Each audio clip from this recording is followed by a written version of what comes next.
तो बहुत बहुत स्वागत है जोरदार तरीके से मेरे सभी सीडीएस एस्पिरेंट का इस देश के अंदर। सीडीएस का फॉर्म बिल्कुल फिलिंग स्टार्ट हो चुका है और मुझे आशा है कि आप तेजी के साथ फॉर्म फिल कर रहे होंगे। जिस तरह की सीडीएस की इस बार वैकेंसीज हैं, ये अपने आप में एक बिगेस्ट अपॉर्चुनिटी के तौर पे है। केवल अगर मैं इंडियन आर्मी के अंदर बात करूँ, permanent and short service commission की एंट्री वाया जो है सीडीएस, तो मुझे लगता है 393 सीट्स, मतलब ऑलमोस्ट मैं कह सकता हूँ एनडीए की टोटल जितनी वैकेंसी है उतनी इंडियन आर्मी की वैकेंसी आई हुई है सीडीएस के अंतर्गत।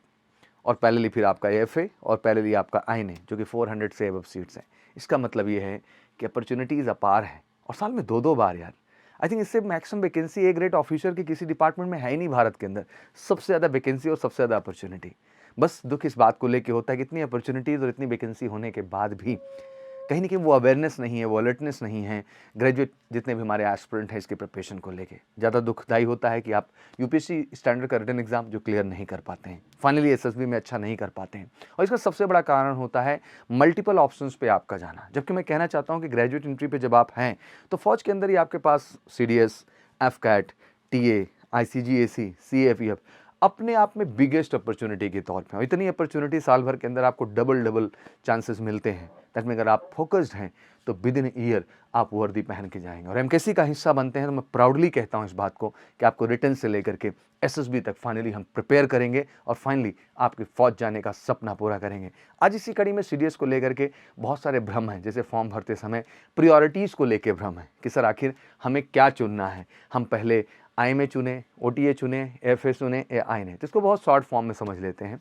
अगर आपकी पहली प्रायोरिटी एयरफोर्स है तो बिल्कुल आप एएफए को लिख सकते हैं और सेकंड आप आईएमए ओटीए कर सकते हैं, क्योंकि बीटेक आप नहीं है तो आप आईएनए के लिए अप्लाई कर ही नहीं सकते हैं। अगर आप सिंपली आईएमए के लिए जाना चाह रहे हैं तो आईएमए पहली प्रायोरिटी हो सकता है, सेकंड आपका ओटीए हो सकता है, फिर उसके बाद आपका एफए हो सकता है। तो एयरफोर्स को या तो फर्स्ट प्रायोरिटी पे रख लेना है या तो लास्ट में रख लेना है। अब बच्चों का प्रश्न होता है कि सर एफए अगर मैंने प्रायोरिटी रख लिया तो फॉर एग्जाम्पल मैं उतना कट ऑफ नहीं बना पाया तो क्या आईएमए के लिए बुलाया जाएगा? तो बिल्कुल। क्या ओटीए के लिए बुलाया जाएगा? तो बिल्कुल। और आईएनए के केस में अगर आप आईएनए का कट ऑफ नहीं क्लियर कर पाए तो बिल्कुल आपको बुलाया जाएगा, आईएमए के लिए भी बुलाया जाएगा, आपको टेक्निकली ओटीए के लिए भी बुलाया जाएगा। तो ये अपॉर्चुनिटीज़ आपको बिल्कुल मिलेंगे। अब आपको गहराई से समझना है कि आपकी फर्स्ट प्रायोरिटी क्या है और फर्स्ट के बाद आप उसी ऑर्डर में अपने रेस्ट प्रायोरिटीज़ को लाइन कर लेंगे, जिससे कि अगर उतना आप स्कोर नहीं भी कर पाते हैं तो लेस स्कोर पे भी आपको अपॉर्चुनिटी मिले सीडीएस के माध्यम से एसएसबी फेस करने का और इंडियन आर्म फोर्सेस का हिस्सा बनने का। ये तो रही एक बेसिक डिटेल जो फॉर्म भरने से रिलेटेड थी, बट अब बहुत डिटेल में भी आपको समझना चाहिए कि आखिर आईएमए क्या है सर, आखिर सर एएफए क्या है सर, आखिर आईएनए क्या है सर, आखिर ओटीए क्या है सर, आखिर इनकी प्रोसीडिंग क्या है, एकेडमी क्या है, सिस्टम क्या है, ट्रेनिंग मॉड्यूल क्या है। बहुत सारी टेक्निकलिटी है जिनके विषय में आपको समझना चाहिए और मुझे लगता है कि आप इसको समझेंगे तो आपको Indian military academy, air force academy, Indian naval academy और ऑफिसर ट्रेनिंग एकेडमी से बिल्कुल प्यार हो जाएगा और आपको लगेगा कि अगर करियर में मुझे कुछ चुनना है तो बस यही चुनना है और यही चुनना है। और एमकेसी तैयार है आपके उस सपने को पूरा करने के लिए, रिटर्न से लेके एसएसबी तक। तो चलिए शुरू करते हैं। तो सबसे पहले, don't let anything stop you from reaching your goal. मत रोको यार। अगर आपने जज्बा डिसाइड किया ना किसी चीज़ को पाने का, बस निकल पड़ो और कर गुजरो। यही लाइफ का उद्देश्य होना चाहिए। मैं मानता हूँ कि the climb is a tough but the view from the top is a worth it. ये सच है कि ऊंचाई पे चढ़ना बहुत टफ है, बट जब आप वहाँ पहुँच के खड़े होते हैं ना और फिर उस व्यू को जब आप देखते हैं ना, तो मुझे लगता है वो एक ऐसा एहसास है जो मुझे लगता है कि इस हार्डवर्क और इस टफनेस को फेस करने के बाद इन सारी टफनेस को ख़त्म कर देता है। तो एग्जैक्टली लाइफ भी ऐसी है, कॉम्पिटिशन्स भी ऐसी हैं। सब कुछ बड़ा लगेगा, लोग डराएंगे भी, बट आपको डरना नहीं है। कोई कंपटीशन हुआ नहीं है। एक जेन्युइन सा टेस्ट है रिटन का और आपकी पर्सनालिटी का वाया एसएसबी, जिसके माध्यम से आप सफलता तय कर लेते हैं। और इस पूरी प्रक्रिया में आपको बस ऑनेस्ट होने की ज़रूरत है। तो चलिए इस ऑनेस्टी की प्रक्रिया को समझने से पहले इन अकेडमीज़ को समझ लेते हैं। तो सबसे पहले तो रूटीन यार समझ लेना बहुत ज़रूरी है। अकेडमी के अंदर 4:30 आपका वेकअप टाइम है और मुझे लगता है ये टाइम टेबल दिखाने का मेरा जो उद्देश्य होता है यही होता है कि अगर आपने ये लक्ष्य बनाया और आपने इसको जीना है तो आपकी ज़िंदगी का भी रूटीन ऐसा होना चाहिए। हाँ, ये सच है कि हम अलग अलग रूटीन्स में जी रहे हैं, बट मुझे लगता है ये हिस्सा अगर आपकी ज़िंदगी की रूटीन का बनता है तो सपना पूरा होने से कोई रोक नहीं सकता आपको। 4:30 AM वेकअप टाइम है। 5:30 पे आपका मॉर्निंग मास्टर है। 5:30 to 7:30 आपकी फिजिकल ट्रेनिंग और ड्रिल, जिसको आप पीटी सेशन भी कहते हैं। 8 to 8:30 आपका ब्रेकफास्ट टाइम होगा। 9 to 1 PM आपकी ट्रेनिंग एंड क्लासेस चलेंगी, एकेडमिक पार्ट आपका कंटिन्यू होता है। 1:30 to 2 आपका लंच पीरियड है। 2:30 to 4 आपको स्पेयर टाइम मिलता है एक्स्ट्रा एक्टिविटीज़ के लिए, अपने होमवर्क्स पूरा करने के लिए, क्लास वर्क्स पूरा करने के लिए, और रेस्ट भी आप कर सकते हैं। 4 to 6 आपका गेम्स हो जाता है, 6 to 7 evening tea and snacks का टाइम होता है जहां आप अपने दोस्तों के साथ चिल आउट कर सकते हैं। 7 to 8 आपका स्टडी पीरियड, 8 to 9 आपका डिनर होता है, 9 to 9:30 आपका नाइट मस्टर होता है और 10 PM पे एग्जैक्टली आपकी लाइट्स ऑफ हो जाती हैं और फिर सुबह उठने की तैयारी शुरू हो जाती है। मुझे लगता है कि एक ऐसी रूटीन है जो एक स्वस्थ मनुष्य के जीने के लिए बड़ी ज़रूरी है। आई नो सबके अपने अपने रूटीन है, अपने अपने पैटर्न्स हैं, बट कभी इस रूटीन को आप अपने जीवन में फॉलो करें तो शायद अपनी एकेडमिक्स को फौज के दृष्टिकोण से तो आप बहुत बेहतर कर पाएंगे। इंडियन मिलिट्री एकेडमी, मुझे लगता है कि जब इस बिल्डिंग को देखते हैं तो एक अलग एहसास, एक अलग फीलिंग, एक अलग जज्बा जनरेट होता है। And every cadet, every civilian want to reach on this position. हम सबका सपना होता है इस एकेडमी का हिस्सा बनने का। आखिर एकेडमी है क्या? जब इस एकेडमी के विषय में बात करते हैं तो founded in 1932, one of the oldest military academy in India, मतलब ओल्डेस्ट की कैटेगरी में इसको हम डालते हैं। General later field marshal sir Philip Chetwode recommended setup of the academy. तो बेसिकली इसका चेतुर्ड बिल्डिंग का नाम भी है, अगर आपको जानकारी हो तो। The first graduate course in December 1934, मतलब आज़ादी के पहले। The pioneers which include field marshal Sam Manekshaw साहब, और गर्व की बात है कि उस बैच में हमारे सैम मानेकशॉ साहब भी इंक्लूड थे। General Mohammad Musa and general Smith Dun who became army chief of India, Pakistan and Myanmar. और कितनी बड़ी चीज़ है कि तीनों उस बैच का हिस्सा थे और फाइनली आगे चल के तीनों ही आर्मी के चीफ ऑफ बने, वो इंडिया के, पाकिस्तान के और म्यांमार के। ये रही legacy and history. Second, third, fourth, fifth IMA batches were called immortals, invincibles, stalwarts and Bahadur. तो ये बेसिकली जो आगे की बैचेज IMA के आई उनके नाम कुछ इस तरह से प्रोनाउंसिएट किए गए। IMA was expanded in January 1949 into Armed Forces with an addition to Joint Services Wing। पहले Joint Services Wing यहीं पे शुरू किया गया, ठीक है ना।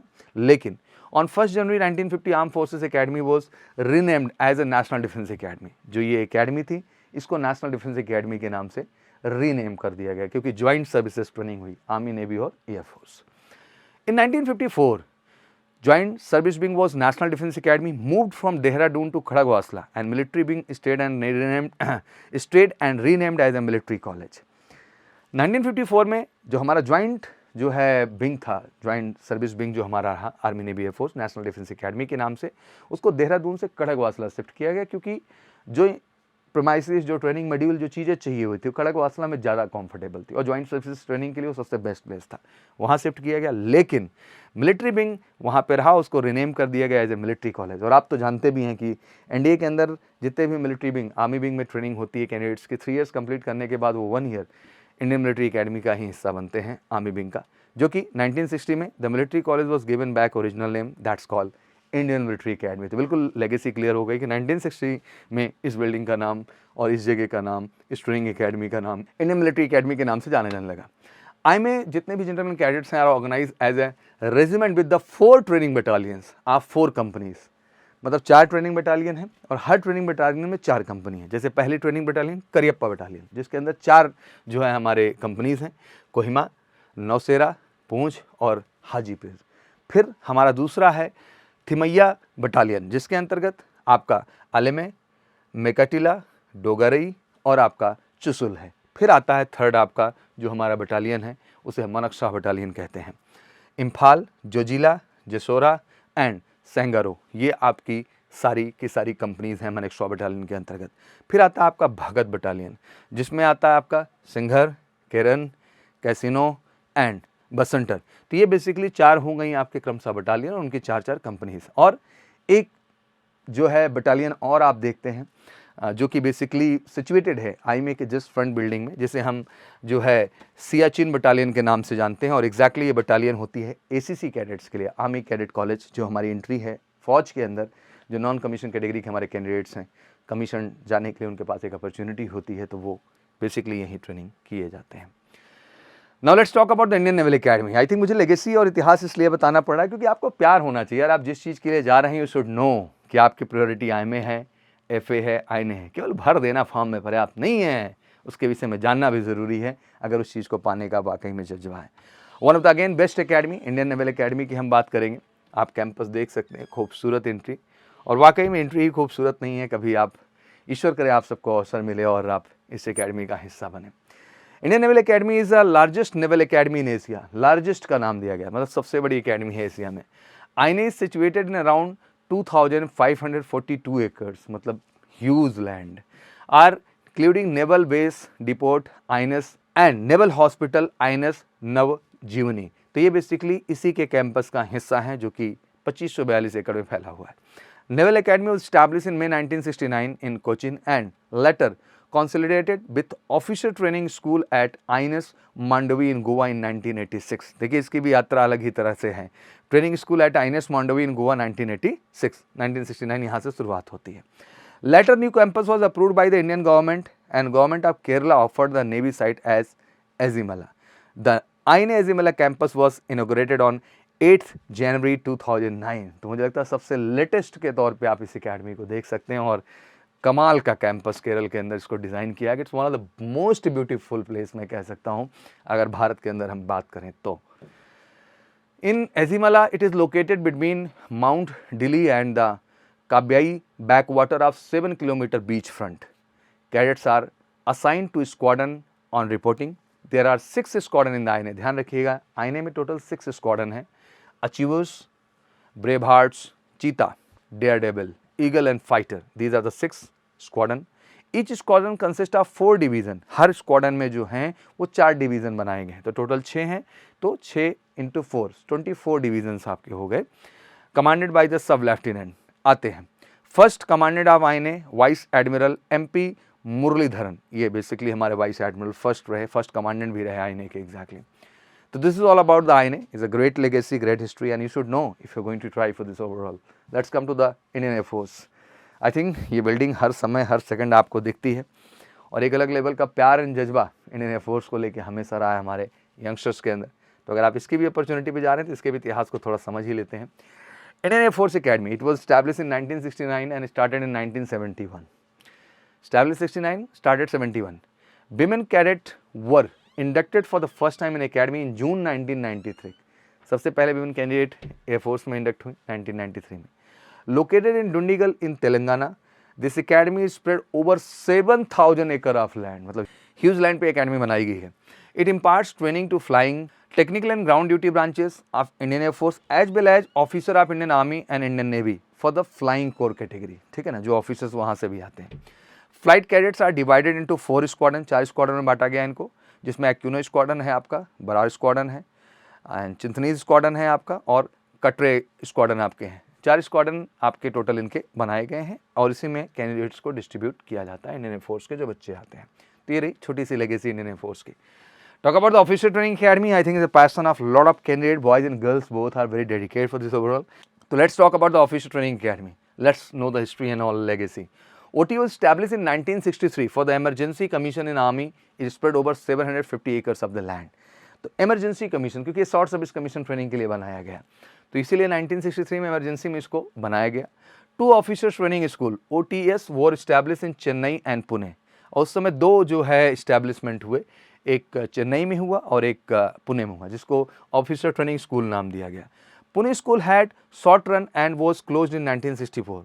On 1 January 1998 OTS Chennai was renamed as OTA Chennai, जो कि आर्मी ट्रेनिंग स्कूल था, वो फाइनली जो है 1998 1 जनवरी को ऑफिसर ट्रेनिंग एकेडमी चेन्नई के नाम से हो गया। Now cadets are trained for the short service commission with 49 weeks course. यहाँ 49 वीक्स के कोर्स होते, एक तरीके से समझ सकते हैं 1 ईयर का ट्रेनिंग प्रोग्राम यहाँ पे रहता है। OT Chennai is located in Alandur, Chennai. First batch was 25 female was inducted to OT on 21st September 1992। 21st सितंबर को ही 25 फीमेल को इसमें इंडक्ट किया गया। There are 2 battalions, Ranjit Singh and Shivaji battalion. Kohima, Jessami, Phillora companies are in the Ranjit Singh battalion. Basically जो हमारी 2 battalion है Ranjit Singh and Shivaji. Ranjit Singh की बात करें तो उसमें कोहिमा, जसामी एंड फिलोरा कंपनीज को जो है रखा गया है, और वहीं अगर हम शिवाजी बटालियन की बात करें तो इसमें जो है मेकाटिला, नौसेरा एंड जोजिला कंपनीज को जो है शिवाजी बटालियन के अंतर्गत रखा गया है। तो ये बेसिकली जो है लेगेसी थी हमारी OTA को लेकर के। तो अगर वाकई में सपना है CDS के माध्यम से IMA, OTA, INA और FA का हिस्सा बनने का, तो बिल्कुल इंतजार मत करिए, फटाफट CDS स्पेशल बैचेस भारत के अंदर पहली बार म्यूजिकल सी क्लासेस के साथ जुड़िए। ऑनलाइन ऑफलाइन दोनों ही प्लेटफॉर्म पर हम हैं। One of the best team है, 17 ईयर्स का हमने अनुभव रखा है। बेस्ट प्रिपरेशन रिटर्न से लेके हम SSB तक आपको प्रोवाइड कर रहे हैं, केवल एक दृष्टिकोण से कि आप MKC का हिस्सा बन करके CDS के माध्यम से IMA, FA, INA और OTA का हिस्सा बन सके। तो फिर इंतजार किस बात का कर रहे हैं, फटाफट उठाइए फ़ोन और करिए कॉल हमारे नंबर पे, जो कि है 9696330000 पर। One of the best teacher team है, बेहतरीन रिजल्ट्स हैं, बस एक ही प्रॉमिस के साथ कि अगर आपका ये सपना है तो इस सपना पूरा करेगा आपका MKC। तो वीडियो कैसा लगा, इन्फॉर्मेशन कैसी लगी, ज़रूर आप कमेंट सेक्शन में मेंशन करिए। और मैं एक अभियान पे निकला हूँ कि जितने भी हमारे ग्रेजुएट कैंडिडेट्स हैं, अपीयरिंग के स्पेशली, और ग्रेजुएट जो कंप्लीट कर चुके हैं ग्रेजुएशन, उनके लिए भी फ़ौज की मैं बिगेस्ट अवेयरनेस लाऊंगा इस देश पे। उन्हें भी पता चले कि फ़ौज के अंदर अपॉर्चुनिटी केवल 10+2 लेवल पे नहीं है, बल्कि उससे बढ़ के अपॉर्चुनिटी ग्रेजुएशन लेवल पे है। अगर आप में है जज्बा, तो उस जज्बे को पूरा करेगा MKC और फाइनली आपको हिस्सा बनाएगा डिफेंस फोर्सेस का। Thank you so much, wish you good luck. जय हिंद, जय भारत।